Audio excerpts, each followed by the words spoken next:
because I have a different opinion or disagree with someone else that's going about it another way. I actually applaud. Just because I don't agree with what Kyrie got going on, don't mean I'm not fighting the same fight that you all are fighting.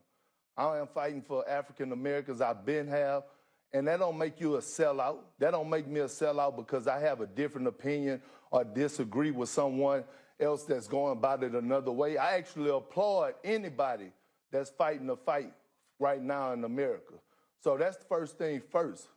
Second of all, listen here. You don't know what I'm going through right now in my personal life fighting the fight.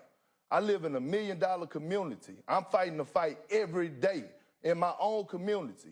I'm the only African-American family that live in this community, and my wife and I have to fight a fight with our home association and neighbors every day through email, so much that we're not even comfortable with having our kids go outside without supervision. You don't know what I'm going through for us fighting the fight when I have to drive my oldest son to middle school to go to his workouts, and I pull up and there's 70 kids out there and there's only 2 African Americans and he's one of them, and I got to stay out there to make sure he okay because just 4 days ago, 2 miles away from my house, they found the African American teenager hung dead at an elementary school. And I've been on multiple platforms. I've used my social media to speak out since this first started. Oh, you can go look on my Twitter, you can go look on my Instagram or whatever. I done been on First Take, I done been on The Get Up, Hoop Stream, preaching out about Black Lives Matter and fighting the fight. I was one of the first ones to call out the NBA owners about speaking out and taking action on what's going on in America, followed up by a phone conversation an hour and a half long with Danny Ainge. So don't tell me nothing about being a sellout, because that ain't even for me and you, brother. Because you know what?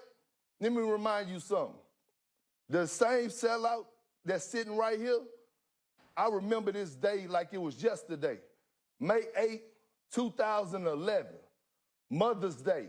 You and I, Memphis, Tennessee, going through personal problems. And guess what? You came to my room, we vented, we cried together, we cried some more, vented some more. We didn't leave that room until we confined in each other. And we left out of there and was like, you know what? We glad we had each other to lean on.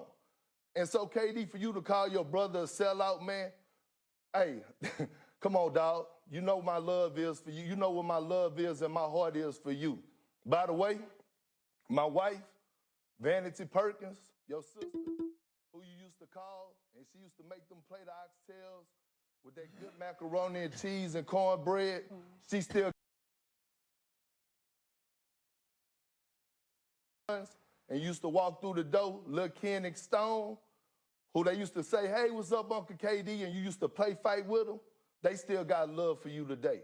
By the way, this same sellout, this brother that's sitting right here on this ESPN platform talking to you today, I still love you to this day, my brother.